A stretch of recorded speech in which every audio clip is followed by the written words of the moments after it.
Now we're going to look at some Pythagoras and trigonometric ratios revision. When we have a right angled triangle and we have the short side A and the short side B and the long side C, Pythagoras' theorem states that a squared plus b squared equals c squared. However, it's handy to know that instead of having the square of it, we can square root this side, and therefore c equals square root of a squared plus b squared. When you're using your calculator, it's always a hint to remember to put brackets in so that you add the squares before you square root them. B, a shorter side, is the long side squared, subtract the other short side a squared. And again, on your calculator, I would advise using brackets.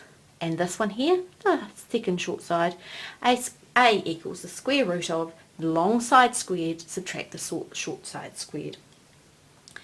Looking at trig ratios, there are three key ratios we must learn. Now, depending on how the triangle is set up, we label them hypotenuse the longest, O for opposite the angle, A for adjacent, being next to the angle and between the angle and the right angle. And this triangle down here with the angle here, H is still the hypotenuse, A is between the right angle and the angle, and O is opposite the angle. So we have sine theta equals opposite over the hypotenuse, cos theta equals the adjacent over the hypotenuse, and tan theta equals opposite over the adjacent. When you are doing calculations on trig ratios or answering questions, stick to the rule of LTCU. Label your diagram carefully and only label what is involved in the question. If you're finding the hypotenuse and you've got the adjacent, don't worry about the opposite side. Secondly, the T, choose the correct trig ratio. Therefore, if I had an A and an H, I would know that I could only use the cosine rule ratio. Calculate and check. The quickest thing you should always check is H is always the longest side. If you come out with an answer for A that is longer than the hypotenuse side, you have made an error.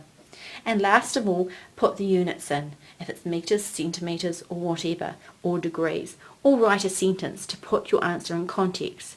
Last but not least, tan 45 degrees will always equal 1. On your calculator, you must have your calculator set in degrees mode.